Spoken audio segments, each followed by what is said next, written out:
Bismillahirrahmanirrahim. Assalamualaikum warahmatullahi wabarakatuh. Selamat malam Mami and Daddy di seluruh penjuru Indonesia. Mungkin juga ada peserta yang dari luar negeri ya yang mengikuti webinar kali ini. Nah, apa kabar semuanya? Semoga kita semua dalam keadaan baik dan dalam perlindungan Allah ya. Nah, perkenalkan, saya Mustika. Pada malam hari ini saya akan menjadi MC sekaligus menjadi moderator webinar pada malam hari ini.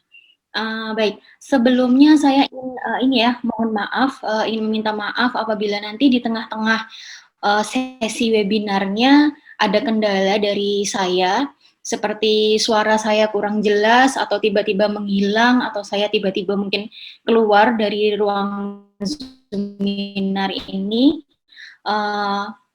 Saya sangat mohon untuk dimaklumi karena saat ini di area saya tepatnya sehingga sinyalnya agak hilang timbul begitu.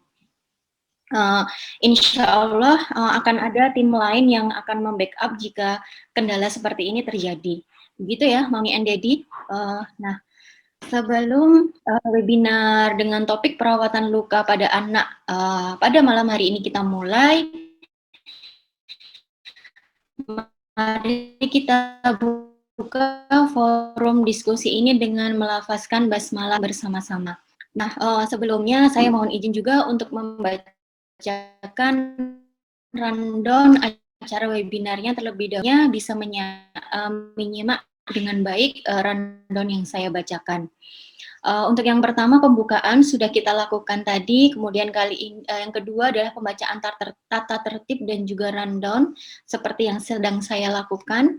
Kemudian yang ketiga adalah pengenalan Kido Kyolen dengan tentu saja dengan video perkenalan, dan yang keempat adalah pembacaan biodata dari pemateri kita pada malam hari ini. Yang kelima, penyampaian materi. Yang keenam adalah tanya jawab dari pertanyaan yang sudah dikumpulkan melalui Google Form. Kemudian yang sesi ketujuhnya dilanjutkan dengan sesi tanya jawab live melalui chatting atau raise hand di dalam kolom chattingnya Zoom, ruang Zoom. Kemudian jadi nanti kalau dari Mami and Daddy ada yang punya pertanyaan yang ingin disampaikan, silahkan dituliskan di kolom chattingnya. Nah, yang terakhir adalah penutup. Selanjutnya setelah rundown acara, saya akan membacakan tata tertibnya. Saya harap Mami and Daddy semuanya bisa mentaati tata tertib tersebut demi kebaikan kita bersama. Yang pertama, mohon kepada seluruh peserta untuk mohon kepada seluruh peserta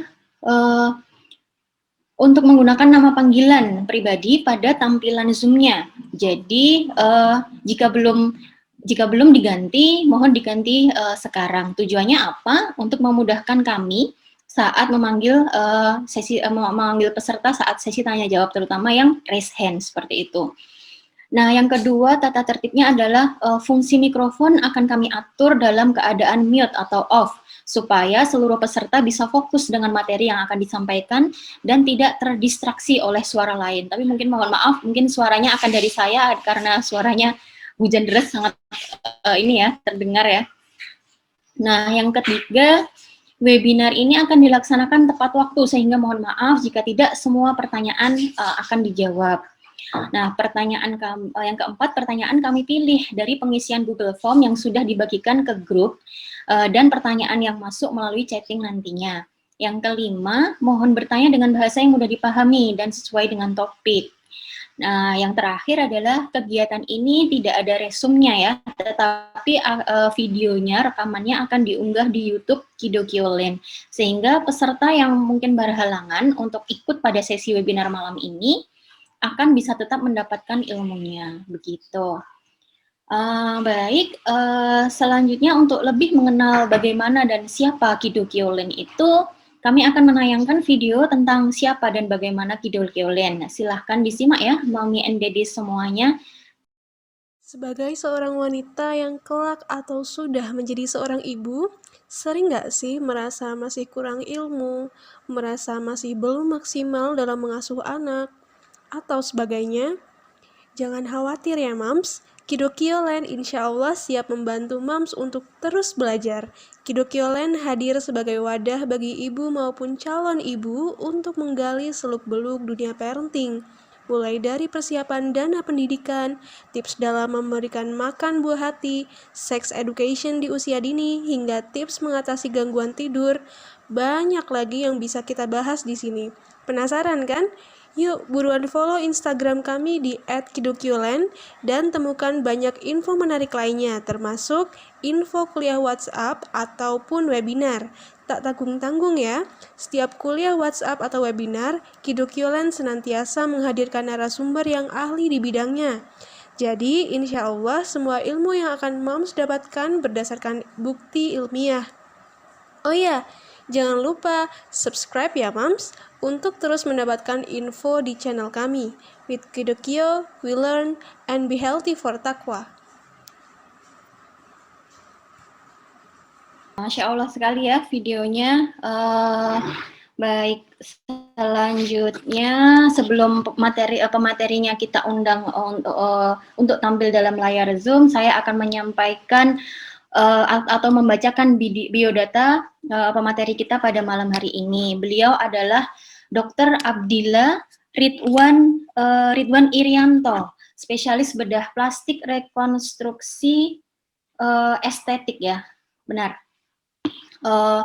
Beliau ini lahir di Tembagapura, Masya Allah jauh sekali ya, Papua, pada 14 Juli. Kemudian sudah menikah dan dikaruniai dikaruniai dengan satu putra dan seorang putri. Kemudian beliau ini menyelesaikan pendidikan kedokterannya dari S1-nya hingga mengambil spesialisnya itu di Fakultas Kedokteran Universitas Indonesia. Saat ini beliau berpraktek di ini ya, domisilinya di Bandung, berprakteknya di Rumah Sakit Al-Islam Bandung, Rumah Sakit Edelweiss Bandung, dan juga Rumah Sakit Al-Ihsan Bandung. Alhamdulillah dokternya sudah datang sudah hadir di tengah-tengah kita. Mari kita mulai saja diskusi dengan beliau. Assalamualaikum. Waalaikumsalam warahmatullahi wabarakatuh. Bagaimana dokter kabarnya? Perkenalkan saya Mustika dok, yang insya Allah akan menjadi moderator dan MC maksud saya dan sekaligus moderator pada webinar pada malam hari ini. Ya, salam kenal, mudah-mudahan lancar ya. Iya. Ya dokter, baik tidak perlu berlama-lama ya, langsung saja kepada dokter Abdillah saya persilahkan untuk menyampaikan materinya lagi dok. Kemarin sudah ada dikirimkan kepada peserta, mungkin ada versi yang lebih lengkap atau bagaimana. Silahkan saja dokter. Oke, salam kenal untuk semuanya ya. Mudah-mudahan kita bisa mendapatkan banyak manfaat dari penjelasan pada malam hari ini. Terus khususnya pada teman-teman ya, selalu membuka dengan mari kita doakan, mau itu yang mungkin dapat musibah berupa dan ada keluarga yang akhir-akhir ini ya ada banyak bencana banjir yang menimpa mungkin di daerah atau sekitarnya, mudah-mudahan cepat diangkat musibahnya, dimudahkan dan dilancarkan untuk kembali ke kondisi yang sedia kala. Oke, topik pada kali ini perawatan luka pada anak. Pada prinsipnya wound care itu pada anak maupun pada orang dewasa itu sama prinsipnya. Tapi emang ada beberapa hal yang perlu diperhatikan, terutama karena biasanya anaknya itu sendiri pasti akan panik ya. Dia akan menangis, ketakutan, apalagi nggak mau dirawat ya segala macam. Oke, nah mungkin ada disclaimer yang barangkali ada banyak yang bertanya ya, kenapa perawatan luka yang bahas bedah plastik? Jadi sudah dari awalnya karena itu ada di titel kami ya, ada di rekonstruksi dan estetik. Jadi luka itu erat kaitannya dengan yang namanya rekonstruksi. Apapun pada kasus dunia kesehatan, terutama kaitannya sama dunia bedah, penyembuhan luka, nah itu yang paling mendalami adalah spesialisasi kami, yaitu dari bedah plastik.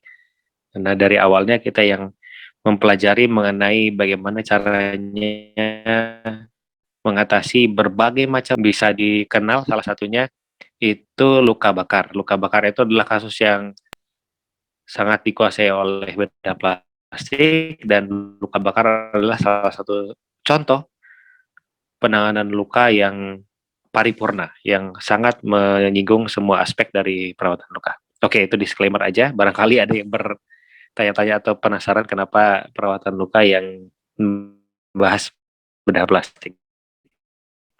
Oke. Kalau masih nggak yakin, nggak, silahkan di dokter yang saya barangkali dipikir saya hoax. Oke, ini diklik ya. Oke. Ini luka itu ada banyak macamnya, dan tipe dari luka itu sangat penting kaitannya nanti dengan penanganannya, dan karena banyaknya yang sulit sekali untuk saya bahas satu persatu, karena untuk seorang residen bedah saja perawatan luka dan penanganan luka ini akan memakan waktu bisa sampai 2 tahun untuk mempelajarinya. Jadi ini mau dimanfaatkan dari waktu yang banyak itu jadi singkat, kita banyak kaji, nanti dari diskusi akan saya bahas prinsipnya, kemudian nanti mudah-mudahan bisa menimbulkan ya, stimulasi pertanyaan-pertanyaan lebih lanjut.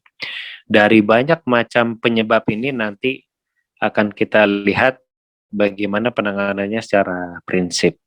Mulai dari apakah itu pendarahannya, ekoriasi, ada luka bakar di tengah, dan nanti yang nantinya akan jadi bekas luka. Oke. Nah, ini saya mohon maaf sekali lagi karena saya harus ganti gadget, dan ternyata di gadget yang baru ini saya nggak bisa memainkan video. Jadi ini time lapse ya, time lapse dari penyembuhan luka. Satu hal kenapa saya tulis luka ini adalah suatu proses yang membutuhkan waktu, suatu proses yang tidak bisa diharap instan seperti kita memasak Indomie ya, nggak bisa, tapi sesuatu yang kita harus bersahabat dengan yang namanya waktu untuk bisa mendapatkan hasil yang terbaik, bersahabat dan memanfaatkan proses yang memakan waktu itu. Dan dengan kita memahami penyembuhan luka itu nantinya, itu akan lebih bisa baik menangani lukanya itu sendiri, tidak terburu-buru, lebih tenang. Oke. Nanti kalau ada yang mau cari boleh, itu keywordnya jadi wound healing time lapse, ini saya ambil dari YouTube. Oke. Nah, tujuan penanganan luka yang utama ini menjadi program, jadi satu kurikulum untuk penanganan luka untuk non medis. Ini saya ambil dari Asosiasi Kedokteran Keluarga dari US, yaitu yang satu pendarahan. Pendarahan ini yang paling diurutkan dari yang paling berbahaya. Pendarahan harus bisa dihentikan, infeksi dicegah, jika ada fungsi yang diganggu itu harus dikembalikan. Tapi mudah-mudahan sih kalau di luka-luka yang sederhana terjadi di rumah atau di sekitar lingkungan keluarga tidak sampai mengganggu fungsi ya. Dan yang terakhir, gimana mendapatkan bekas luka atau parut yang oke. Nah, pertolongan pertama saya buat disimbolisasi pada gambar kiri atas. Kiri atas itu yang paling penting adalah penolong itu harus tidak menyebabkan kerusakan. Pastikan tangan penolong bersih. Dan pada gambar berikutnya di kanan atas dan yang kanan bawah itu bahkan sampai kalau bisa menyediakan dalam kotak P3K itu sarung tangan. Kalau kami dari medis menyebutnya sarung tangan on steril, jadi sarung tangan bersih gitu. Nah, kalau bisa ada itu untuk bisa menolong. Nah, yang dilakukan berikutnya adalah jika ada pendarahan itu kita lakukan penekanan langsung pada daerah yang terjadi pendarahan, dibiarkan bisa antara sampai 30 detik sampai 2 menit hingga pendarahannya itu berhenti. Nanti ada cerita lagi nanti soal perdarahan dan berbagai macam tipenya. Kemudian sudah kita lakukan perdarahan dan sudah kita bersihkan. Nah, ini ada gerakan elevasi. Jadi itu prinsip kalau misalnya perdarahan itu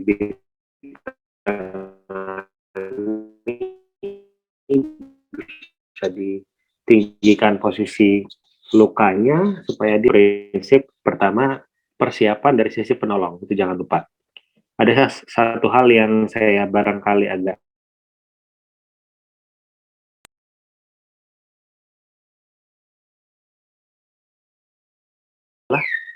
keamanan dari penolong dan keamanan lokasi. Jadi kalau misalnya lokasi kejadiannya tidak aman, pastikan keamanan dari lokasi kejadian dan penolong serta yang mau ditolong itu aman dulu. Misalnya terjadi di jalan raya, di tengah jalan, berarti harus dipinggirkan dulu. Pastikan itu. Jangan lupa. Jangan terburu-buru untuk melakukan pertolongan. Oke. Nah, kemudian ada pencucian luka. Pencucian luka, banyak sekali produk-produk untuk pencucian luka, tapi yang paling sederhana dari teman-teman yang mengajarkan pertolongan pertama pada kecelakaan itu adalah air mineral saja. Tidak perlu terlalu pusing untuk menyiapkan cairan infus, barangkali air mineral yang bersih ya. Kalau bisa air mineral yang memang masih disegel baru dibuka gitu, membersihkan luka. Dan kemudian nanti ada penutupan luka. Penutupan luka nanti ada banyak sekali ceritanya, bagaimana caranya, nanti akan jauh lebih bagus untuk dijelaskan nantinya. Oke, kita ke perdarahan. Perdarahan ini perlu dikenal, ini bukan pengetahuan kedokteran, bukan, ini pengetahuan umum. Perlu diketahui juga kalau mau tahu barangkali, pendidikan first aid untuk jadi penolong pertama itu di Australia, ada rekan saya yang menceritakan itu diajarkan pada anak TK. Ya, jadi pengetahuan untuk penolong pertama itu yang sampai seperti ini, tentu saja dengan cara yang lebih lucu dan fun ya, itu diberikan mulai dari anak TK. Jadi bayangkan begitu concernnya mereka terhadap hal-hal pertolongan seperti ini. Oke, saya balik lagi. Jadi ada 3 tipe perdarahan yang perlu dipahami. Perdarahan yang paling berbahaya yaitu arteri, kemudian vena, dan yang terakhir kapiler. Nah, kalau yang arteri ini khas sekali. Dia akan memancarkan ya, memancarkan darah. Dia akan pancaran dari darahnya itu biasanya heboh. Bisa jadi nanti sangat tinggi dan jauh muncratnya bisa. Semakin banyak muncratannya berarti semakin besar pembuluh arteri yang mengalami cedera.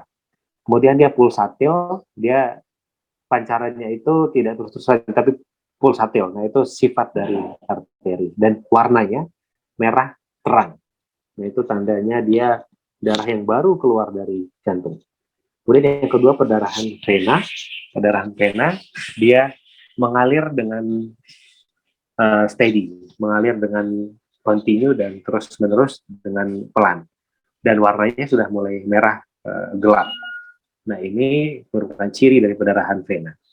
Dan yang terakhir, perdarahan kapiler, biasanya timbulnya itu dalam rembesan dan jauh lebih pelan lagi dibandingkan vena. Nah, ini perlu dikenali, dan tentu saja apabila terjadi perdarahan yang arteri, ini sangat memerlukan bantuan dari petugas medis.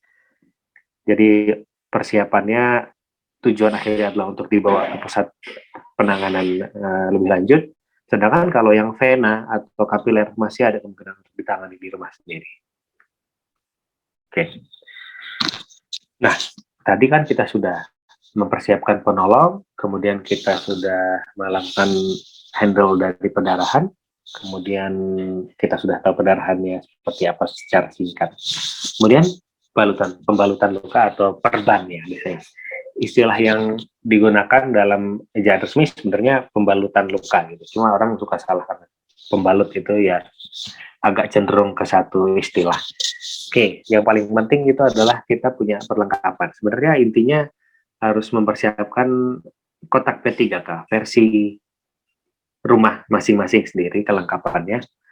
Saya pribadi pernah ada membahas mengenai kotak P3K ini. Silahkan dilihat di Instagram saya juga kolaborasi dengan salah satu komunitas.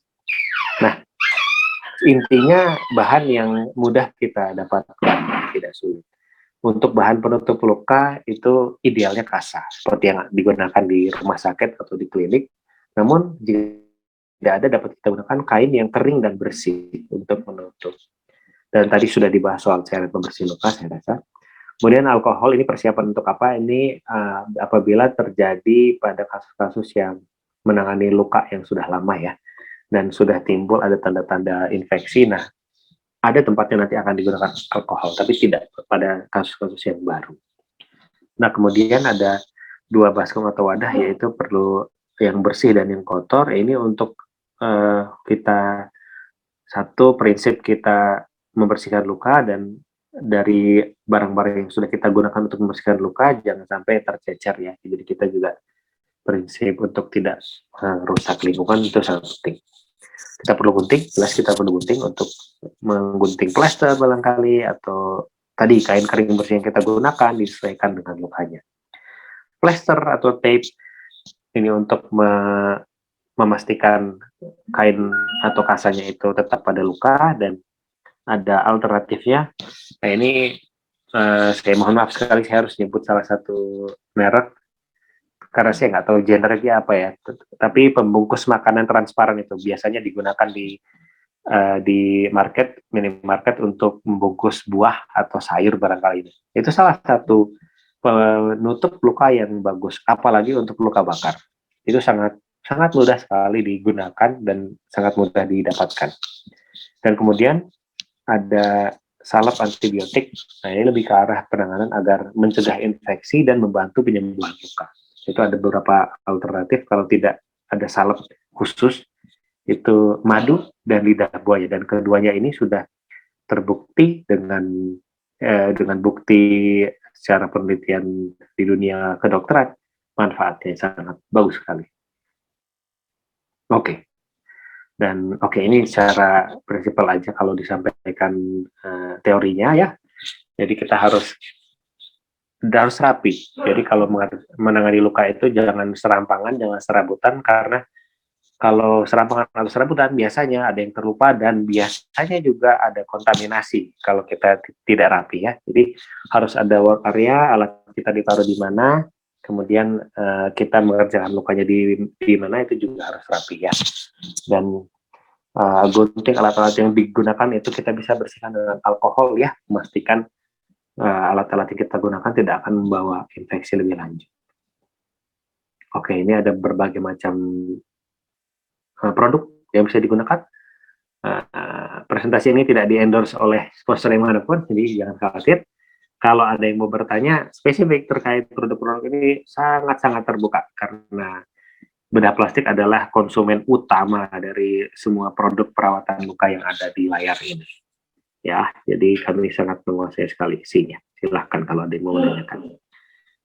Oke, sudah kita lakukan pertolongan dari persiapan, kemudian perdarahan dikontrol, ada luka, terus sudah kita tutup.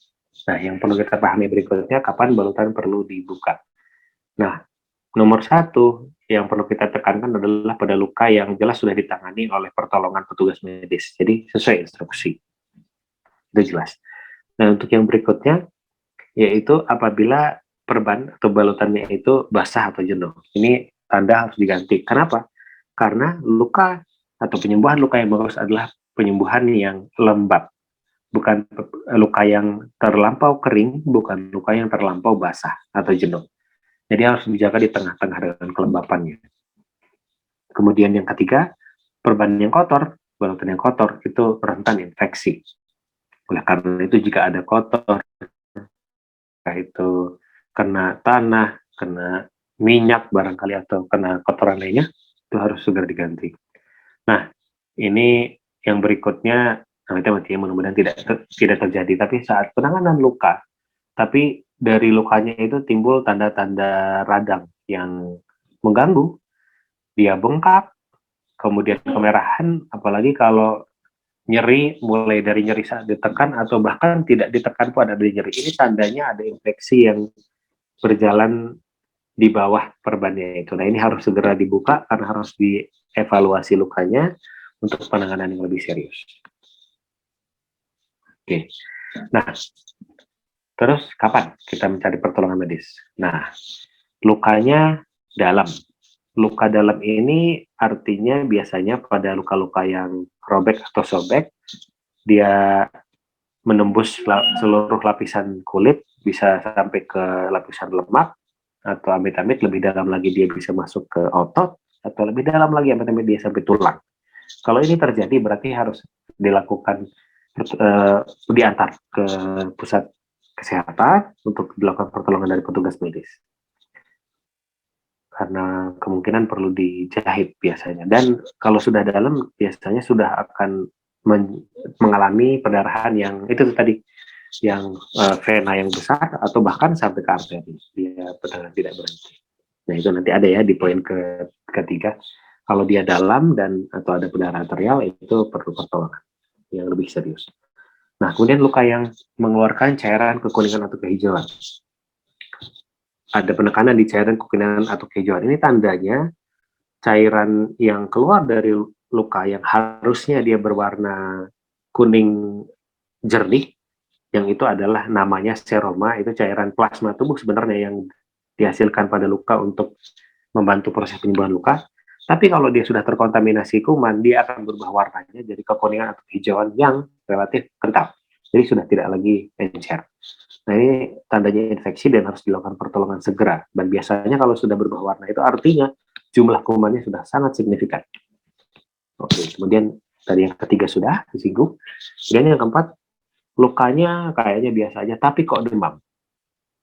Nah, ini salah satu hal yang terjadi yang kita nggak harapkan ya. Jadi yang mengalami infeksi itu bukan pada lukanya, tapi dia masuk melalui luka dan masuk ke dalam aliran darah sehingga disebarkan di seluruh tubuh. Nah, jadi terjadi infeksi pada badannya, seluruh badan akibat adanya luka. Nah, ini juga harus dikonsultasikan kepada dokter, petugas kesehatan terdekat. Dan kemudian ada nyeri yang hebat. Nyeri yang hebat ini bisa mewakili banyak hal, mulai dari adanya infeksi atau adanya hal lain yang terjadi saat kecelakaan yang menyebabkan lukanya itu. Nah, salah satu yang ditakutkan adalah dia menyebabkan kerusakan pada tulang barangkali. Jadi ada patah tulang yang tidak terdeteksi atau adanya gangguan misalnya pada luka bakar. Nah, ini biasanya terjadi pada luka bakar yang disebabkan karena listrik biasanya. Nah, kalau listrik perlu diketahui dia cukup berbahaya karena dia nggak kelihatan. Tidak kelihatan secara dari luar, secara mata telanjang, kerusakan di dalamnya. Karena dia terjadi bukan kontak panas dari luar, tapi aliran listrik yang masuk ke dalam. Nah, itu bisa terjadi gangguan aliran pada pembuluh darah yang menyebabkan nyeri yang hebat. Nah, itu juga perlu hati-hati. Jadi, nyeri yang tiba-tiba timbul itu jangan diremehkan. Oke, tadi juga sudah disinggung buat luka yang disertai dengan fraktur atau patah tulang. Dan kemudian yang terakhir, ini berlaku tidak hanya buat anak tapi juga dewasa, yaitu pada pasien atau korban dari luka itu yang memiliki penyakit penyulit. Nah, saya sebut diabetes itu hanya salah satunya. Contoh lainnya barangkali saja ya. Ini mudah-mudahan sih tidak ada di sini yang anaknya punya penyakit penyulit gitu. Ada beberapa anak kita keluarga Indonesia yang barangkali punya thalassemia, barangkali punya gangguan autoimun, atau ada gangguan pada ginjal dan sistem pembuangan ekskresi ginjal. Ini perlu perhatian khusus pada penanganan lukanya. Jadi perlu konsultasi paling tidak di awal untuk perawatan luka yang lebih lanjut gitu, yang lebih advance, kira-kira seperti itu. Oke, ini saya kutipan aja di akhir supaya biar nggak terlalu serius aja, bahwa ya salah satu yang ditakutkan oleh orang tua dari penyembuhan luka dan luka adalah bekas luka. Tapi perlu diingat aja yang namanya scar atau bekas luka itu adalah bagian dari luka yang tidak akan terpisahkan dan tidak mungkin tidak ada. Jadi bekas luka itu adalah bagian dari luka. Dan bekas luka itu dia bagian dari cerita dari lukanya itu sendiri ya. Tapi jangan takut, dengan kita memahami luka dan bekas luka itu, kita akan tahu bagaimana caranya agar bekas lukanya itu dapat kita kelola dan pelihara agar menjadi samar dan baik penampilan dari bekas lukanya itu sendiri. Oke, kayaknya nih slide terakhir saya. Iya, udah. Masya Allah, terima kasih Dokter Abdillah untuk pemaparan materinya ya. Insya Allah sangat mudah dipahami oleh Mami and Daddy semuanya. Nah, selanjutnya saya ingin menyampaikan pertanyaan-pertanyaan yang telah dikumpulkan sebelumnya ya dok ya, lewat Google Form. Nanti setelah semuanya insya Allah terjawab, ada sesi live-nya. Baik, untuk pertanyaan yang pertama dokter, ini dari Ibu Eka Putri Rahmawati, tidak menyebutkan usia anaknya, begitu. Betulkah dokter jika apabila ada luka kemudian diberi betadin atau iodin, nah setelah itu harus dibilas lagi dengan alkohol? Karena itu bagaimana, benar atau enggak kayak gitu? Katanya kan yang betadin itu sifatnya korosif. Apakah alkohol itu tidak korosif begitu dok? Korosif. Silakan dokter. Waduh, ini bahasanya serem-serem ya, Mami NDD-nya ya. Iya. Atau emang background-nya teknik kimia, saya juga nggak tahu.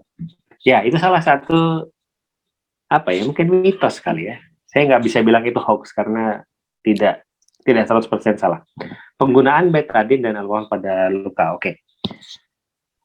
Jadi betadin atau povidone iodine pada luka itu digunakan di dunia medis dan masih digunakan, tapi dengan teknologi larutan yang semakin berkembang. Jadi povidone iodine itu sekarang ada banyak sekali tipenya yang lebih bersahabat buat kulit dan bersahabat buat bahkan untuk dalam perut, isi kepala, untuk operasi-operasi yang lebih serius ya, itu dibuat larutan yang makin canggih dan makin bersahabat. Tapi povidone iodine yang beredar di pasaran itu memang konsentrasinya terlalu tinggi untuk luka. Oleh karena itu, kami dari spesialis bedah plastik itu menganjurkan untuk diencerkan kalau memang mau menggunakan povidone iodine, paling tidak 1:1. Jadi katakanlah iodinnya 1 botol, cairannya juga 1 botol, air mineral atau cairan infusnya. Jadi supaya dia konsentrasinya berkurang. Itu sederhananya gitu. Kemudian kaitannya dengan alkohol gimana? Kalau sudah kita bersihkan dengan povidone iodine, tidak perlu kita bersihkan dengan alkohol lagi. Ada 2 hal. Satu, mubazir. Kita itu fungsinya sama untuk melakukan disinfeksi atau sterilisasi. Dan yang kedua, kalau dilakukan pada luka, dua-duanya, apalagi pada anak, dua-duanya nyeri, itu sangat mengganggu ya kalau diberikan pada anak kita sendiri, padahal fungsinya sama. Dan memang kalau dikatakan korosif, saya nggak bilang korosif ya. Jadi korosif itu terlalu ekstrim kayaknya. Tapi memang dia menghambat penyembuhan luka. Jadi povidone iodine dalam konsentrasi yang beredar di pasaran itu bisa menghambat penyembuhan luka. Karena itu konsentrasinya diturunkan. Kalau misalnya ada yang tertarik untuk mencari, ada larutan povidone iodine khusus, tapi setahu saya cuma dijual saat ini untuk ke rumah sakit atau ke klinik. Dia agak seperti sabun dia bentuknya. Dia salah satu macam larutannya itu kadexomer iodine. Nah itu dia lebih bersahabat lagi buat luka. Nah itu boleh, silahkan dicari. Kayaknya di Shopee ada. Saya nggak tahu juga. Saya nggak jualan ya. Nah ini bisa dicari. Jadi sekali lagi, untuk 2 hal itu digunakan oleh medis, tapi sangat terkontrol. Jadi tidak dengan bebas gitu kita gunakan pada luka. Dan sederhananya kembali, lebih baik dan lebih aman dan lebih nyaman, ya lebih aman dan lebih nyaman, gunakan aja tadi air mineral yang masih bersih, masih baru. Sama kalau bisa dapatkan cairan infus NaCl atau RL, itu masih jauh lebih bagus dibandingkan kita gunakan povidone iodine atau alkohol gitu. Masih jauh lebih bagus gitu. Oh iya, Mungkin nanti ada pertanyaan ya, saya sekalian singgung karena kita bahas soal larutan penyembuhan luka. Ada satu lagi namanya Rivanol.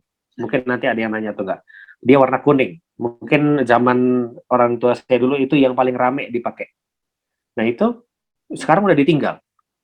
Sudah ditinggal. Nomor 1, dia merusak penyembuhan luka.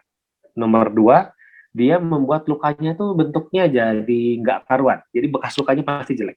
Nomor 3, aromanya nggak enak. Jadi ini udah lengkap banget alasan untuk tidak menggunakan yang namanya Rivanol. Gitu. Ya. Oke, silakan. Dokter, ini menyambung sepertinya ya dok, menyambung dengan jawaban dari dokter terkait pembersihan luka gitu dok. Ini bagaimana jika luka itu kotor, kayak mungkin anak-anak lari-lari begitu ya dok ya, apakah boleh? Kan mungkin parno juga ya dok, sekarang kan zaman COVID, mungkin takutnya itu lukanya kotor, ada COVID-nya atau enggak, makanya udah kasih betadin, kasih alkohol kayak gitu. Nah, untuk pembersihannya bagaimana kemudian dok, pakai seperti itu, dan kadang-kadang untuk anak-anak susah sekali gitu, kalau apalagi udah luka lecet banyak, mau dibersihin pakai air aja susah, tapi kok kelihatan kotor. Nah ini ibu jadi gemes nih biasanya, mami and daddy gemes gitu. Oke. Iya. Sebenarnya saya akan kembali pada prinsip. Jadi ada namanya debris demang luka. Jadi kita menghilangkan debris dari luka. Debris itu bisa ada pasir, ada mungkin kerikil masuk ke sana. Kalau pengen tahu gimana cara kami membersihkan di dunia bedah, itu kita pakai suntikan, ya, yang jarumnya kita lepas, diisi air, kemudian kita flush dengan cepat. Itu namanya apa ya? Ya istilah bahasa Inggrisnya kayak di jet spray gitu. Jadi kita gunakan air dengan kecepatan yang tinggi gitu. Saking prinsip itu baik sekali manfaatnya, sampai ada namanya hydroscalpel. Jadi ada pisau bedah yang itu dengan air, jadi dia motong dengan air, gitu. Jadi karena dia lebih aman, gitu. Nah, kalau emang tingkat parnonya segitunya, jadi saran saya itu aja. Jadi sediakan aja suntikan atau spuit mungkin 5 cc atau 10 cc di rumah, nggak perlu baru, dalam kondisi bersih, itu bisa dicuci pakai sabun cuci piring juga untuk membersihkan luka. Jadi nanti dimasukkan cairan air mineralnya ke dalam situ, kemudian nanti kalau ada lecet di flush cepat gitu. Cuma ya kemungkinan besar akan ada ketidaknyamanan ya dari anaknya. Ya gitu, seperti itu. Jadi dengan adanya stream atau aliran air yang kencang dan cepat itu, semua yang nempel itu nanti langsung terangkat dengan cepat. Gitu. Dan semakin cepat dikerjakan setelah terjadi kecelakaan, akan semakin mudah. Kalau dikerjakannya terlambat, biasanya sudah mulai nempel dia dengan bersatu dengan cairan plasma yang ada dalam lukanya itu sendiri. Ya. Gitu. Sangat jelas dokter, insya Allah ya. Kemudian ke pertanyaan selanjutnya dokter, ini ada beberapa ibu-ibu yang menanyakan nih dok terkait diaper rash ya. Nah ini ringkasnya begini dok, bagaimana mengatasi lecet karena iritasi diapers? Karena kalau tidak pakai diapers suka dikaruk dan tambah lebar lecetnya. Nah atau pertanyaan yang lainnya begini, bagaimana perawatan yang tepat pada luka kulit di bokong karena tadi popok gitu, ya pecah-pecah, berdarah, kadang kalau pas keringnya sudah berdarah begitu. Padahal tetap perlu diapers. Mohon pencerahannya dok. Monggo silakan dokter. Oke. Nah, saya agak nggak nyangka akan ada pertanyaan ini karena dia masuknya kelainan kulit ya, bukan luka sebenarnya. Jadi karena kontak antara kondisi lembab, kemudian ada kotoran, masuk kuman. Nah ini yang paling penting perlu diketahui ya. 1, balik lagi ke prinsip penanganan luka itu butuh waktu. Butuh waktu, ada proses yang perlu kita bersahabat dengannya sampai luka itu sembuh. Tidak bisa buru-buru, jangan buru-buru. Kalau buru-buru biasanya hasilnya jelek. Artinya apa? Artinya orang tua harus bersabar. Karena nomor 1, artinya dia harus pantau popok anaknya dengan sangat rajin. Kalau basah, langsung ganti. Basah, langsung ganti. Nomor 1 itu. Dan untuk ini sebenarnya bisa dibantu dengan apa? Pengalaman saya pribadi menggunakan popok itu adalah popok itu ada kualitasnya. Kekuatan dia untuk megang cairan tuh ada banyak gitu. Nah, kalau misalnya ada diaper rash, saran saya, yang biasanya kita pakai popok yang biasa, naikkan levelnya gitu. Saya nggak bakal nyebut merek, tapi kan biasanya ada tuh ya, ada yang bronze, ada silver, gold, atau ada yang biasa, terus kayaknya ada yang lebih premium gitu. Nah, itu cari yang agak lebih di atasnya, karena kemampuan dia untuk megang cairan itu lebih banyak. Saat dia megang cairannya lebih banyak, kondisi dari daerah lipatan bokong dan lain sebagainya itu lebih kering. Dan dengan dia lebih kering, kita bikin lembab pakai apa? Kan ada diaper rash cream biasanya tuh. Udah ada banyak sekali di pasaran. Itu bisa digunakan, udah bagus banget. Saya juga pakai, nggak perlu nyebut merek yang manapun, semuanya memberikan efek yang bagus. Biasanya di situ ada moisturizing effect, melembabkan, sama ada antimikrobial. Nah, kita jaga dia tidak basah, satu. Dua, kita pantau kalau basah kita diganti, jadi tidak ada waktu buat kuman untuk membuat masalah baru. Kemudian ada krim untuk membantu dia penyembuhan luka. Lakukan ini dan lakukan dengan telaten, dengan rajin, dalam waktu, saya rasa nggak sampai 1 minggu harusnya itu sudah bagus. Tapi kita kembali ke itu, harus teliti, harus telaten untuk bisa mengganti popoknya. Soalnya biasanya salah satu yang saya temukan lalai, ya saya harus bilang lalai ya, karena memang timbulnya diaper rash adalah karena terlalu lama popok itu tidak diganti. Dia lembab, kotoran itu diam ada di situ, sehingga dia menyebabkan yang namanya maserasi atau kebasahan yang merusak struktur kulit. Nah, struktur kulit rusak, masuklah itu kuman. Gitu. Jadi jangan jangan sampai lalai lagi. Intinya gitu. Untuk kedepannya setelah sudah terjadi rash-nya itu sudah ada, sabar dengan kondisi itu. Mudah-mudahan mungkin dalam waktu 3 hari sampai 5 hari, 7 hari, kecuali kalau anaknya ada masalah makanan ya, misalnya asupannya jelek atau ada hal yang lain, mudah-mudahan dalam waktu cepat itu bisa sembuh dengan baik. Ya, baik dokter, sudah cukup ya dok ya. Lanjut ke pertanyaan berikutnya. Ini ada dari Ibu Rica Rahmawati, bertanya tentang apa yang perlu dilakukan orang tua ketika luka anak atau luka lecet mungkin karena bermain tidak kunjung sembuh, bahkan infeksi. Dan obat apa kira-kira yang harus selalu ada di rumah, maksudnya obat salep gitu, mungkin antibiotik atau apa dok, untuk menanganinya, karena saat ini kan sulit untuk sekedar datang ke klinik begitu dok. Oke.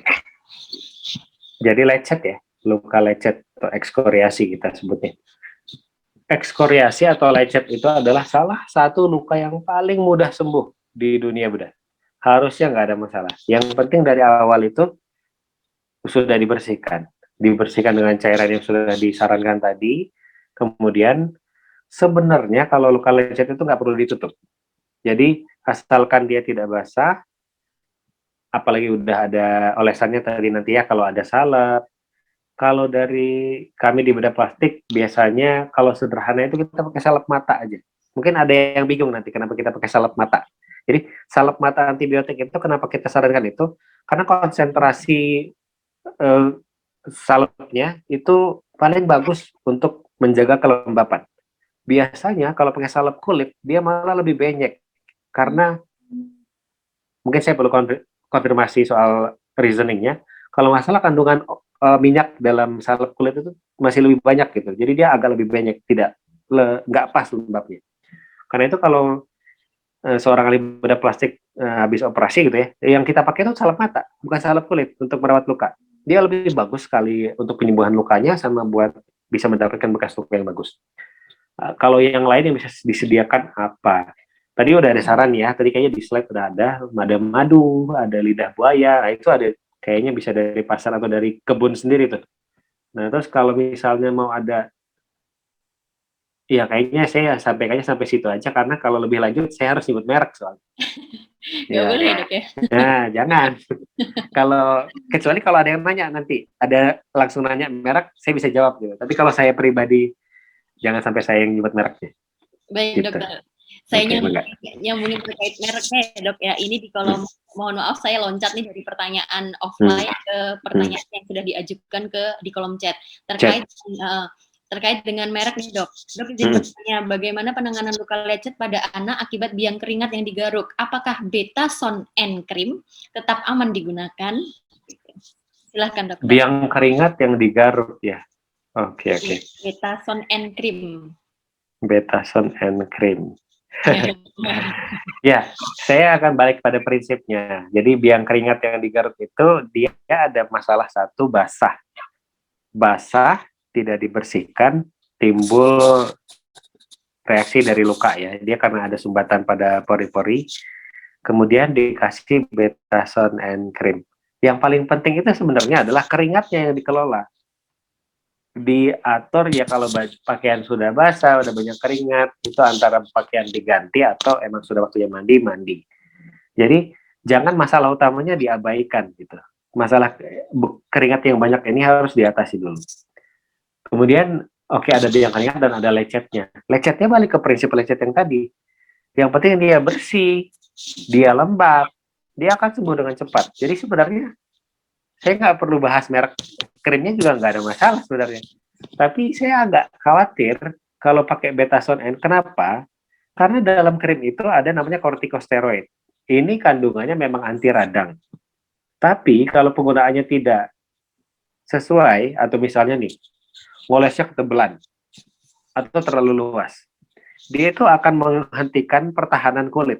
Jadi dia akan, selain dia punya efek anti radang, dia akan menghambat sistem imun lokal yang ada di kulit. Dan biasanya dampaknya apa kalau dipakainya agak lebay atau bahkan kelamaan? Bisa jamuran kulitnya. Bisa timbul seperti apa? Kayak panu gitu. Di bagian yang dioleskan salep. Saya pikir ya jangan sampai masalah satu selesai timbul masalah baru. Gitu. Jadi kenapa saya kembalikan untuk luka, balik lagi buat luka ya. Kalau buat biang keringat barangkali teman-teman dari spesialis kulit bisa memberikan opsi yang lebih bagus, tapi buat lukanya itu cukup dengan yang saya sarankan tadi, itu apakah itu salep mata atau kalau bisa menyediakan madu atau lidah buaya, itu udah cukup untuk bisa penyembuhan lukanya. Tapi kalau biang keringat itu sekali lagi ini juga dari rekan-rekan dari spesialis kulit, itu keringatnya yang jadi masalah. Jadi source-nya itu harus diatasi dulu. Karena kalau ada lecet dan terus banyak keringat dan nggak diselesaikan masalah keringatnya, yaitu dengan dikeringkan, baju diganti atau mandi, itu bahkan lecetnya juga akan susah sembuh juga gitu. Jadi bukan hanya biang keringatnya yang akan sulit sembuh, begitu. Baik dokter, terkait luka lecet lagi ya dok ya. Ini ada yang bertanya bagaimana dengan luka jatuh pada anak gitu, entah di lutut, entah di siku atau di kaki begitu ya dok ya. Apakah itu perlu ditutup atau dibalut? Nah, apakah ada jenis luka yang tidak perlu dibalut? Mohon penjelasannya dok. Silakan dokter. Oke. Kayaknya udah sempat disebut tadi ya. Karena dia penyembuhannya cepat, jadi biasanya kalau penyembuhannya cepat, tidak terlampau basah, kami lebih, dokter itu pasti prefer nggak perlu ditutup gitu. Yang tidak terlalu nyeri, kemudian mudah-mudahan tidak banyak kontaminasi juga ya. Nah itu luka lecet itu salah satunya gitu. Jadi biasanya perlindungannya itu adalah dengan olesan si zat topikal atau zat olesnya itu menjadi pengganti perbannya gitu dalam tanda kutip. Jadi dengan dia dioleskan, dia akan jadi lapisan pelindung di atasnya supaya yang di luar dia nggak bisa ke dalam. Untuk ke arah dalamnya dia melembabkan dan punya efek anti mikrobial atau mencegah infeksi. Nah, sama tadi apa ya yang saya bilang? Oh ya, kebetulan lagi bahas lecet lagi. Jadi satu hal tadi kayaknya saya agak miss untuk mention. Jadi luka lecet ini suka terabaikan mengenai pembersihan lukanya. Luka lecet itu kan superficial ya. Jadi kayaknya pas dibersihin, oh ya udah bersihin gitu, kayak kelihatannya udah bagus gitu, padahal belum bersih. Itu pasir atau kerikil kalau udah masuk ke dalam kulit yang superficial, walaupun dia sembuh, nanti sembuhnya ada bekas luka yang kelihatannya kayak tato nanti. Jadi kayak tatonya itu mirip kayak luka lecetnya. Itu karena ada pasir-pasir kecil atau kerikil yang halus sekali yang nggak dibersihkan. Nah ini satu hal yang perlu diperhatikan buat nanti kaitannya sama bekas luka ya. Jadi kalau mau bekas lukanya bagus, membersihkan lukanya harus bagus supaya nggak ada yang tinggal di lukanya. Baik, dokter. Dengan itu tadi ya, jet spray gitu tadi ya, Dok, istilah. Nah, itu betul, boleh. Baik, dokter, ini saya sebenarnya nggak tahu deh, apakah dokter akan menjawab atau enggak. Ini terkait ada yang Ya, bertanya tentang merek nih, Dok. boleh, boleh. Ya, Kan bukan saya yang promosi ya. iya, tapi ini pertanyaan begini, dokter. Hah? Sebaiknya menggunakan obat apa yang paling aman untuk melakukan perawatan pertama luka pada anak-anak? Misalnya ini, kalau tadi sebenarnya dokter sudah menyebutkan madu dan aloe vera ya, tapi kalau hal itu mungkin tidak ada, misal pengen beli gitu, kira-kira tuh Oh, apa gitu? Kan seperti ada oke. yang sebut-sebut bioplacental, nah seperti itu, Dok, bagaimana? Ada bioplacental lagi yang mencari. Kayaknya banyak sekali pasien saya pribadi, pasien luka bakar itu datang dengan bawa bioplacental. Saya nggak ngerti kenapa ya. Apa ada yang jualan ya? Kayaknya apa ibu-ibu atau di Shopee barangkali ada yang jualan bioplacental. Ya, saya nggak punya masalah apa-apa dengan bioplacental ya. Jangan-jangan ada orang tua mami dan daddy yang kerjanya di pabrik bioplacental. Saya punya disclaimer, saya nggak ada masalah dengan bioplacental. Tapi menurut saya dia agak kalah dibandingkan dengan produk lain untuk perawatan luka. Kaitannya untuk luka, biasanya bioplacental itu keunggulannya adalah dia cooling effect, dia menyejukkan dan ya dia bentuknya gel, jadi dia melindungi. Tapi selain itu udah tidak ada manfaat yang langsung terhadap penyembuhan luka gitu. Jadi supaya saya nggak terkesan jualan, jadi saya akan ngasih mungkin top 3 kali ya. Yang dan saya nggak akan bilang mana yang paling bagus. Jadi produk yang akan saya rekomendasikan itu kenapa? Karena dia tidak hanya membantu penyembuhan luka, mencegah infeksi, tapi juga membentuk bekas luka yang bagus. Gitu. Ya secara saya kan pikirannya bedah plastik pasti target akhirnya adalah gimana kita punya bekas luka atau scar atau parutnya itu yang bagus. Nah itu dia perlu ada kandungan namanya asam hyaluronat. Saya nggak tahu di sini mungkin Mami dan Dedi ada yang mungkin ada perawatan muka, mungkin pernah pakai facial dengan vampire facial, pakai PRP, itu juga ada yang pakai hyaluronat namanya, asam hyaluronat di wajah. Nah itu dia punya karakter untuk membantu penyembuhan luka dan membentuk bekas luka yang bagus. Nah ini ada 2 produknya di pasaran, kalau mau cari silahkan. Nomor 1 itu Burnazine Plus, yang satu lagi itu Ialuset. Dia dua-duanya bentuknya krim, dan biasanya dia akan dipromosikan sebagai salep luka bakar. Tapi jangan salah, dia akan sangat bermanfaat buat luka-luka yang lain. Kenapa? Karena memang di antara semua, kalau luka itu bangsa-bangsa gitu ya, nah luka bakar ini bangsa yang paling kejam, bangsa yang paling barbar lah gitu. Jadi luka yang paling repot, luka yang paling ribet untuk ditangani, itu top 3 besarnya salah satunya luka bakar gitu. Jadi salep yang dipakai untuk luka bakar itu hampir pasti akan memberikan manfaat yang luar biasa untuk luka-luka yang lain gitu. Jadi itu udah 2 ya. Udah 2. Yang ketiga paling cuma produknya belum ada di Indonesia ya. Yang ketiga itu sebenarnya masuk kategori madu sebenarnya. Cuma di Indonesia agak sulit untuk dicari. Kalau mau, tapi mungkin ada Mami and Daddy yang mau spending agak banyak. Jadi secara medical grade, secara grade medis, madu itu sudah masuk pada produk perawatan luka yang sangat-sangat established, sangat-sangat sudah diakui sampai ada namanya UMF. Jadi ada unit yang menggambarkan seberapa kuat madu itu bisa membantu penyembuhan luka. Unique Manuka Factor itu diambil dari namanya madu manukah. Madu manukah itu ada dari Selandia Baru, itu pohon teh kalau saya nggak salah, dan dia bagus sekali penyembuhan lukanya. Nah, tapi agak susah ya kalau kita mempromosikan madu dari Selandia Baru. Jadi intinya madu murni yang tingkat kekentalannya itu tinggi, itu akan punya faktor buat ke luka yang bagus. Cuma ada catatan untuk penggunaan madu ini. Jangan digunakan untuk anak yang di bawah 1 tahun. Karena ini tanggung jawab dari kami secara empiris, maksudnya secara bukti yang sudah kita buktikan. Karena ada risiko kalau dipakai pada anak di bawah 1 tahun, jadi ada satu di antara banyaknya kuman yang tidak bisa hidup di dalam madu, ada satu spora kuman yang bisa hidup di dalam madu. Nah, itu sporanya botulinum, namanya kuman botulinum. Dia bisa menyebabkan salah satunya itu tetanus atau semacam tetanus.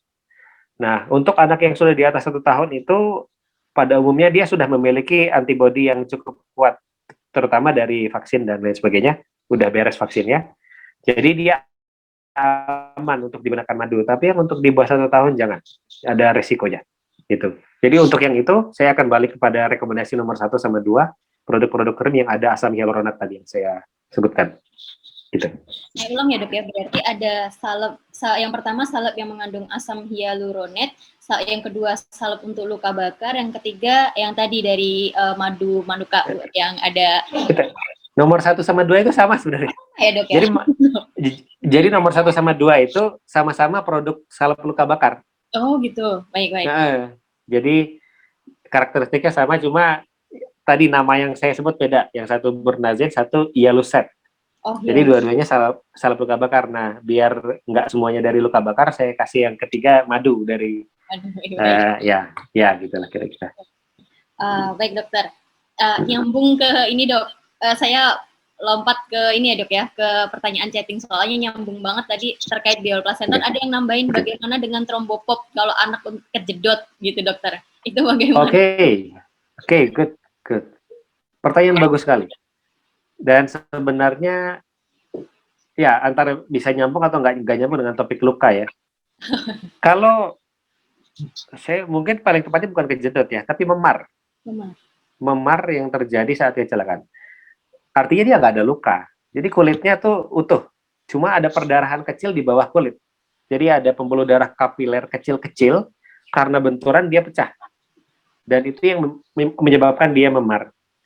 Dan memang produk-produk yang ada kandungan seperti Thrombophob gel itu punya efek yang bagus sekali. Itu heparin gel sebenarnya isinya. Dia bagus untuk bisa mempercepat diserapnya bekuan-bekuan darah yang ada di bawah kulit. Jadi sebenarnya yang dia lakukan itu. Dan apakah harus pakai Thrombophob gel? Nggak harus jawabannya. Karena secara alami badan akan menyerap seiring berjalannya waktu. Jadi kembali ke yang saya bahas di awal, penyembuhan luka, wound healing itu adalah proses yang bertahap dan kita harus bersahabat dengan proses yang berjalan itu. Jangan diburu-buru. Beberapa memar memang akan perlu waktu lebih lama dibandingkan memar-memar tertentu. Kaitannya dengan kecelakaan ya, seberapa hebat benturannya, segala macam. Terus anaknya habis kecelakaan tetap pecicilan atau makannya kurang bagus, itu banyak faktor.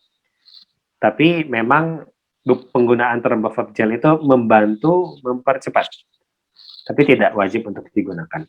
Kita ke luka bakar dokter, ada pertanyaan bagaimana dengan anak-anak yang terkena luka seperti tersiram air panas, bagaimana kayak pertolongan pertamanya, apakah boleh dioles dengan putih telur, kemudian ada yang bertanya juga, sebentar lagi di kolom chat, saya cari dulu dokter yang untuk luka bakarnya tadi, mana ya, sebentar dokter ya. Luka bakar. Nah, bismillah. Untuk luka bakar dikasihnya obat apa? Mungkin tadi setelah penanganan pertamanya, selanjutnya diapakan begitu dokter? Oke. Silahkan. Oke, kita berarti masuk ke sesi hoax ya. Putih telur, pasta gigi, kecap, cuka saya pikirkan karena cuka ada fungsinya sendiri. Oke, saya balik ya ke yang tadi. Putih telur, kecap, pasta gigi, terus apa tuh yang pernah timbul tuh? Bawang putih, mentega, minyak goreng. Kayaknya kurang bakso kali ya sama kuah sotonya kayaknya, kita tinggal makan. Iya, itu semuanya itu hoax. Semuanya itu hoax yang saya sebut tadi. Semuanya resikonya apa? Satu, dia nggak jelas membantu penyembuhan luka dan bahkan kemungkinan besar dia akan menghambat. Yang kedua, dia bisa membawa infeksi ke dalam luka karena nggak ada yang bisa menjamin semua yang diolesin itu steril. Dan yang ketiga, ini yang paling mengganggu buat kalau nanti akan dibawa ke dokter atau ke klinik. Dia mengganggu kami buat melihat kondisi luka itu secara overall. Kondisi lukanya, kualitasnya, sehingga untuk menilai harus diapakan itu menyulitkan. Apalagi kecap sama pasta gigi deh. Jadi membersihkan kecap dan pasta gigi dari luka itu nggak mudah gitu. Dan membersihkan itu akan memberikan ketidaknyamanan lagi sama anaknya kan. Jadi itu udah deh, itu jadikan sejarah aja itu, jangan dipakai lagi. Oke, jadi tapi saya bawa di situ satu cuka. Ini perlu perhatian khusus kenapa? Cuka atau acetic acid ini di dunia penanganan luka bakar digunakan. Tapi dalam kondisi yang steril, jadi acetic acid yang dia itu bubuk steril yang kemudian dilarutkan dengan air untuk penanganan luka bakar yang sulit. Jadi luka bakar yang terinfeksi salah satu kuman yang cukup ganas buat luka bakar. Nah, itu dirawat dengan cuka. Tapi ini sangat terkontrol, artinya tidak mudah untuk menggunakan cuka pada luka untuk awam. Kalaupun nanti akan dianjurkan oleh dokter yang menangani lukanya, itu lebih aman dibandingkan menggunakan sendiri. Gitu. Oke, jadi itu ada catatan khusus buat cuka. Kemudian tadi penanganannya ya. Oke. Jadi pandangannya sama sebenarnya dengan yang udah dijelaskan. Cuma sampai pada fase apakah ini mau ditangani sendiri atau mau dibawa ke petugas kesehatan. Kalau mau ditangani sendiri, silahkan. Pastikan bisa dirawat dengan baik dan dikelola, dikontrol dengan dua rekomendasi yang udah disebutkan tadi. Jadi dua-duanya itu kan salep luka bakar, jadi boleh yang tadi bernazin, boleh yang Ialuset, bagus. Dioleskan, kemudian kalau misalnya di luka bakarnya itu sudah ada kulit yang terkelupas, sebenarnya ada produk yang dia kayak jaring-jaring, suka dipakai tuh kalau mungkin habis sunat ya, kalau habis angkat kutil gitu, itu ada jaring-jaring yang dia ada obatnya. Nah itu banyak mereknya, ada Dariatul, Sofratul, biasanya ada tule-tulenya gitu. Nah itu jaring-jaring ditaruh di atas lukanya, dia membantu kulit barunya nyebrang. Jadi bridging sel kulit dari tepi-tepi luka bakarnya. Jadi ada salep luka bakar pakai tadi jaring-jaring buat membantu bridging kulit lukanya, terus tempelkan kasa lembab atau kain lembab. Lembab itu artinya apa? Artinya tuh misalnya saya pakai kasa aja ya biar yang idealnya. Jadi kasa kita rendamkan dalam cairan infus atau cairan yang bersih, kemudian kita peras sampai dia nggak menetes lagi. Itu lembab. Jadi jangan sampai kita menempelkan kasa basah di luka bakar. Itu akan buat lukanya jadi mudah terinfeksi.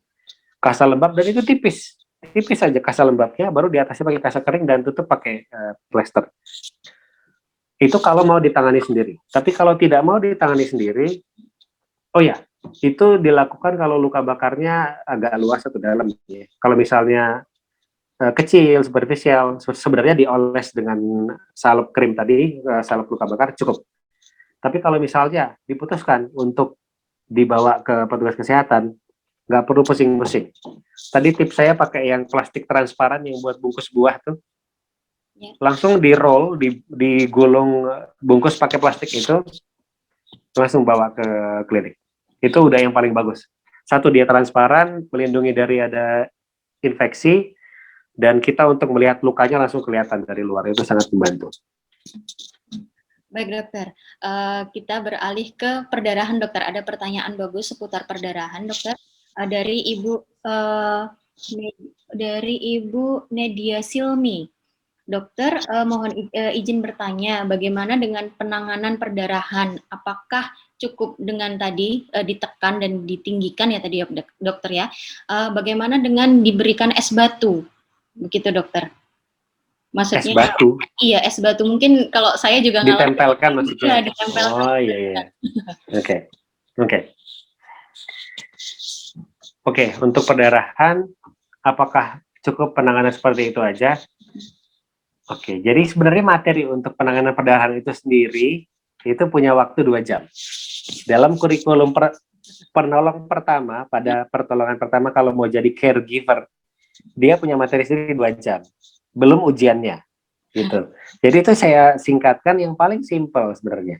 Direct pressure, jadi penekanan langsung pada lukanya dan ditinggikan. Misalnya lukanya ada di tangan saya ini, lakukan penekanan, kemudian tangannya ditinggikan sampai dia mirip kalau mungkin ada yang suka donor darah, mirip kayak kalau habis donor darah. Nah itu langsung ditekan dengan kasar dan tangan kita kan diminta untuk diangkat di elevasi. Kalau mau lebih lanjut itu seperti apa? Pada penanganan trauma, pada penanganan kecelakaan itu ada prinsip namanya ada RISE, singkatan dia, tapi singkatnya gini. Singkatnya itu daerah yang luka harus istirahat, kemudian ditinggikan, ketiga dikompres dingin, dan kemudian dia tadi istirahat udah ya. Nah, kondisi itu sangat membantu untuk adanya perdarahan seperti itu.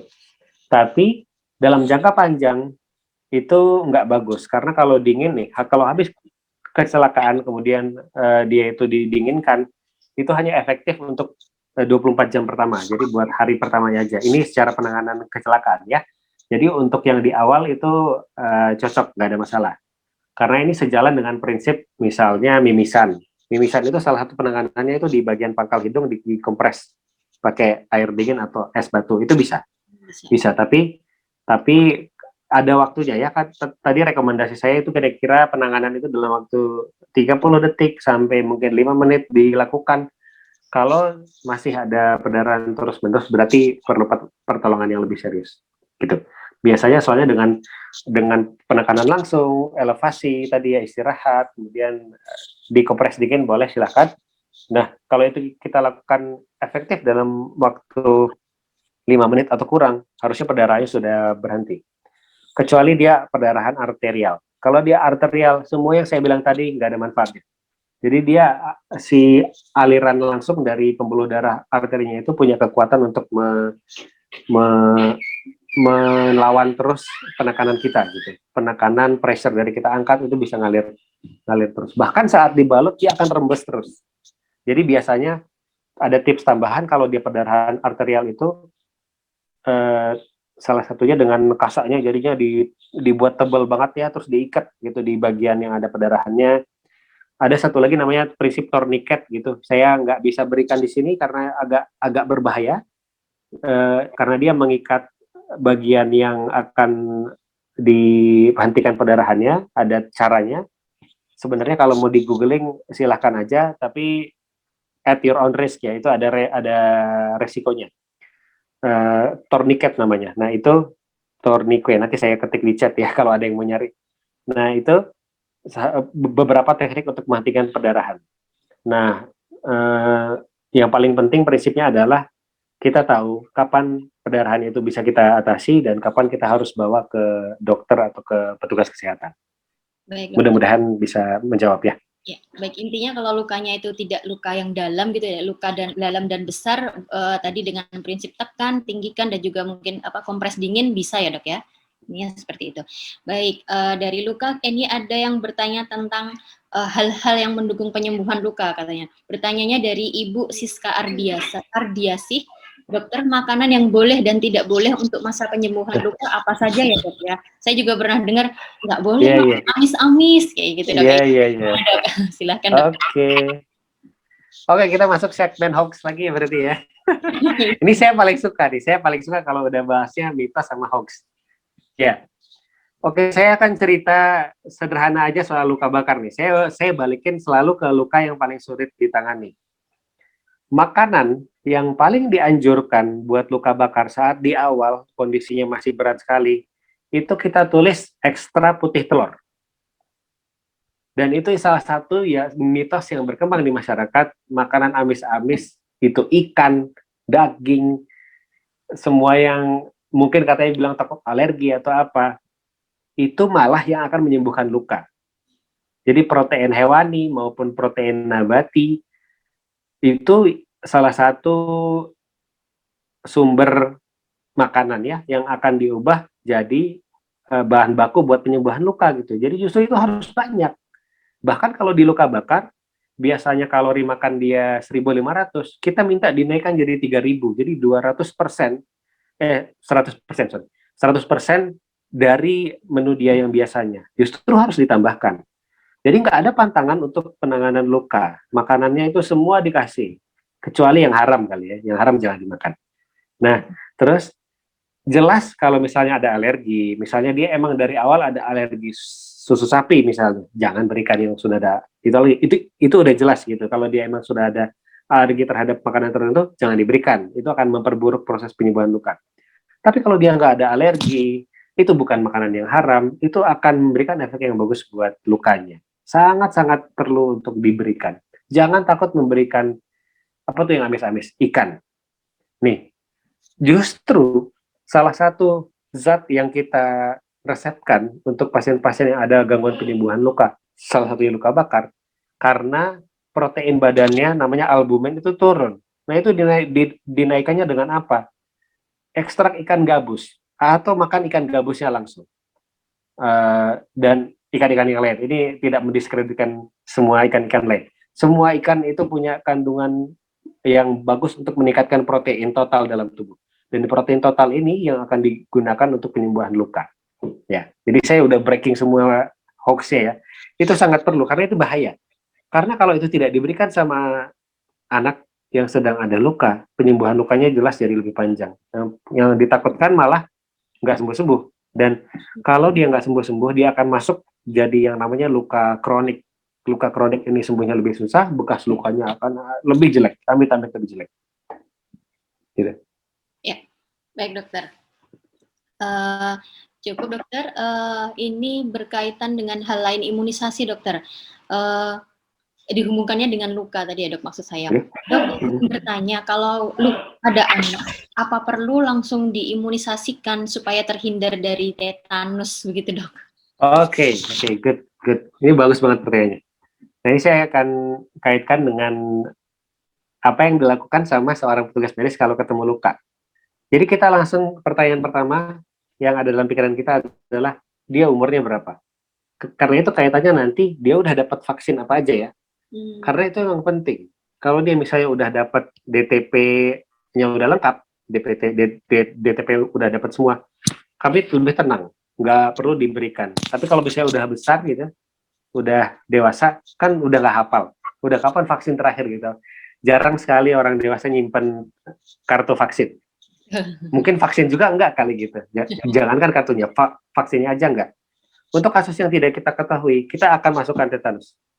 Kita akan memasukkan tetanus vaksin dan ada namanya tetagam. Jadi antibody vaksinnya itu yang antibody dari tetanusnya itu yang kita masukkan toksinnya untuk mencegah infeksi tetanus. Itu adalah protokol rutin wajib pada kasus kecelakaan trauma. Jadi itu akan diberikan. Jadi kalau misalnya kecelakaannya signifikan, cuma kenapa saya nggak mention di slide?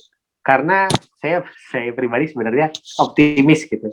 Ini anaknya udah divaksin semua gitu, jadi udah aman gitu sebenarnya. Tapi kalau ya ini mungkin pesan saya disclaimer lagi, saya nggak ada pernyataan khusus untuk teman-teman yang tidak vaksin, yang anti vaksin ada. Silahkan itu dibicarakan sama dokter anak masing-masing. Tapi itu resiko saat ada luka. Kalau ada luka artinya harus bilang ke petugas kesehatan yang menolong, atau kalau tidak ditolong lukanya oleh petugas kesehatan, paling tidak datang ke dokter untuk mengkonsultasikan perlu vaksin atau enggak. Karena itu berat sekali. Dia misalnya dia tidak mau divaksin, oke, tapi tiba-tiba ada luka dan lukanya punya resiko untuk tetanus. Karena kalau sudah masuk ke tetanus, waduh, Masya Allah, jangan sampai. Itu akan membawa masalah yang lebih besar lagi kalau ada luka dan ada tetanus. Baik dokter. Baik, Ini baik dokter, sudah cukup untuk lukanya tadi ya dok dengan hubungannya dengan imunisasi. Nah ini pertanyaannya dari Ibu Bekti. Maaf dokter tadi kan menyebutkan mengenai pertolongan pertama begitu ya dok ya. Ya, Ada rekomendasi buku untuk kami-kami yang ibaratnya awam begitu untuk pertolongan pertama penanganan luka di rumah begitu dokter? buku ya. Buku begitu. Ada rekomendasi nggak? Enggak ada sih. Karena udah banyak banget ya soalnya yang direkomendasikan, dan kalau mau dicari Google juga ada banyak. Nanti coba saya cari deh. Nanti kalau ada nanti saya share kali ya.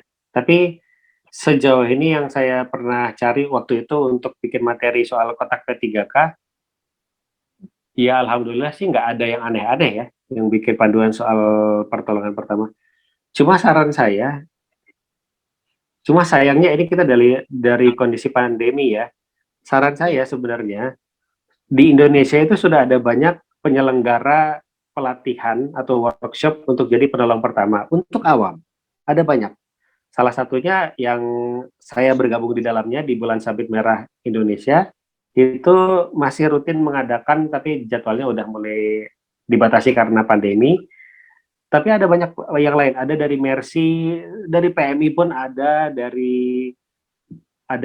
medical first responder, ada banyak banget kok organisasi di Indonesia yang menyelenggarakan pelatihan untuk penolong pertama. Kalau misalnya Mami and Daddy di sini ada mendapat informasi atau kesempatan untuk mengikuti hal seperti itu, ikuti. Itu sangat sangat bermanfaat sekali.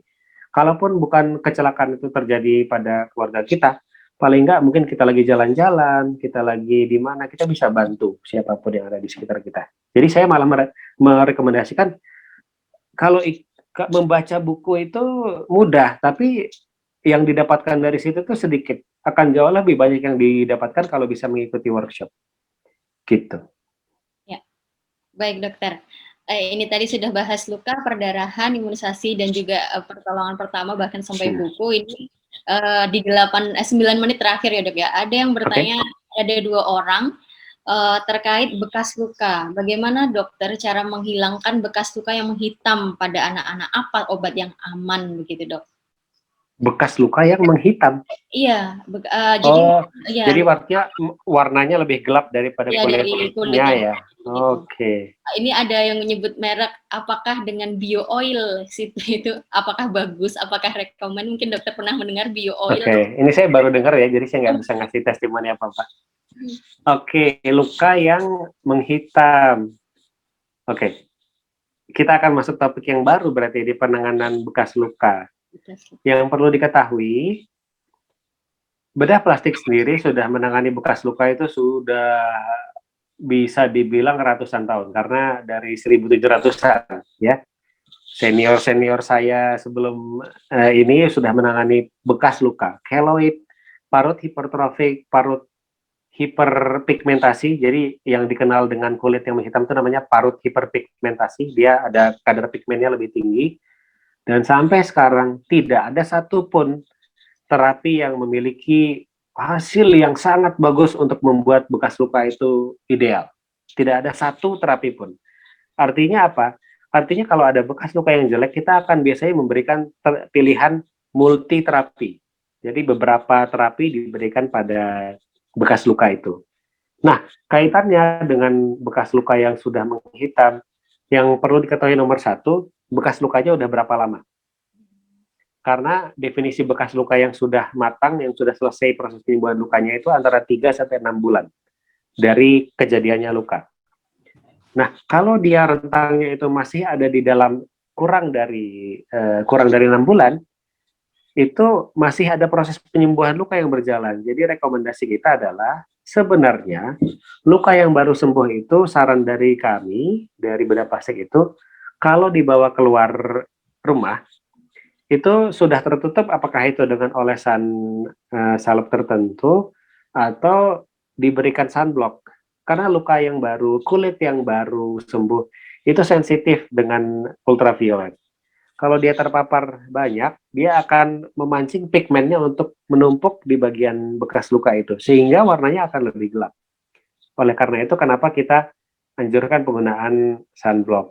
Sebenarnya sunblocknya itu bisa tidak digunakan kalau setelah adanya bekas luka yang mau dibuat lebih bagus itu, dari kami itu merekomendasikan penggunaan silikon gel. Nah ini mungkin udah banyak di pasaran kali ya, produk-produknya iklannya juga sudah banyak, ada Dermatix, ada Kelocoat. Nah itu dioleskan pada luka, dibiarkan kering, kemudian dipasang plester. Jadi ada plester warna putih, salah satu mereknya itu Micropore atau Durapore, itu dipasang menempel pada luka, tumpang tindih gitu sampai menutup seluruh lukanya. Nah itu efeknya bukan hanya untuk menjaga warna dari bekas lukanya, tapi supaya bekas lukanya nggak terlalu nonjol, nggak terlalu cekung. Jadi terjaga dia bekas lukanya yang bagus. Nah, gimana kalau bekas luka menghitam tadi sudah lebih dari 6 bulan gitu. Nah, ini pilihannya ada banyak. Pilihannya tapi semuanya itu bentuknya terapi ya. Jadi nggak bisa dilakukan sendiri di rumah. Mulai itu dikerjakan dengan laser atau dengan microneedling. Jadi nanti yang biasa digunakan buat facial, nah itu kita gunakan dengan dibantu pakai PRP. Itu beberapa kasus bisa membantu untuk pada hiperpigmentasi ini. Tapi ada pilihan lain itu dengan kalau misalnya terlalu besar dan sangat mengganggu, itu kadang ada beberapa kasus yang perlu dieksisi, diangkat.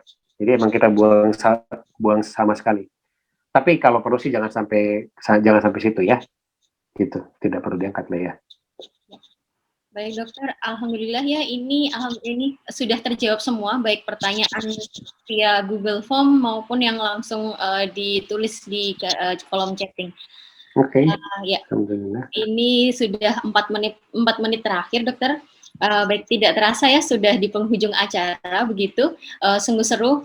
Saya rasa diskusi pada webinar malam hari ini. Sebelum webinar malam ini saya tutup, saya persilahkan kepada Dr. Abdillah untuk menyampaikan sepatah dua patah kata sebagai motivasi bagi para orang tua ini dok, untuk melakukan dan memberikan penanganan dan perawatan yang tepat pada anak, lebih di era pandemik, di mana kita nggak semudah dulu nih dok untuk sedikit-sedikit berkunjung ke klinik atau ke rumah sakit untuk bertanya ke profesional kesehatan. Begitu dokter, silahkan.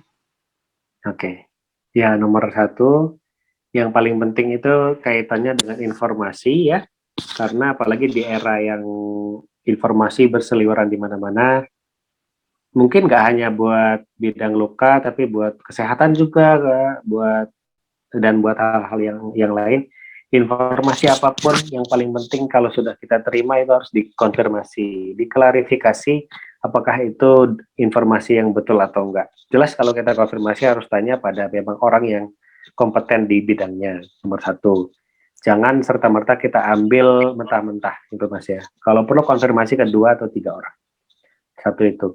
Kemudian yang kedua terkait dengan penyembuhan luka. 1, diingat kembali penyembuhan luka itu adalah proses yang membutuhkan waktu, dan di bedah plastik itu selalu kita bilang bahwa waktu itu adalah sahabatnya bedah plastik. Bahwa waktu itu yang akan membantu kita untuk mendapatkan hasil yang lebih baik. Gitu.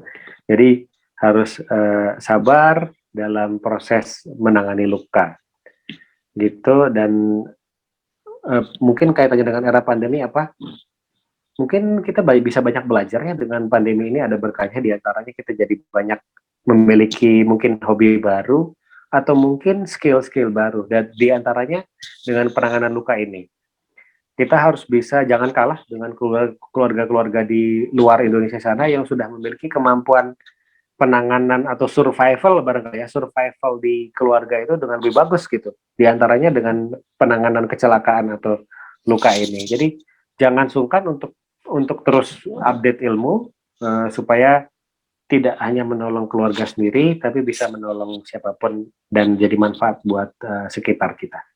Oke. Masya Allah, terima kasih banyak ya Dr. Abdillah untuk motivasinya. Sama-sama.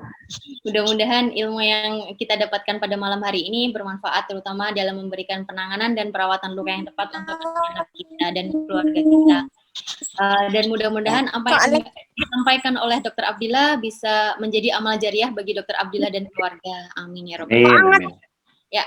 Dan terakhir, semoga Allah senantiasa memberikan kemudahan bagi kita semua yang menuntut ilmu ya, Mami and Daddy. Selanjutnya, mari kita tutup webinar kali ini dengan membaca doa kafaratul majelis. Keinginan ada. Sampai jumpa di webinar selanjutnya bersama kalian. Wassalamualaikum warahmatullahi wabarakatuh. Terima kasih banyak ya Dokter Abdullah. Terima kasih, sama-sama.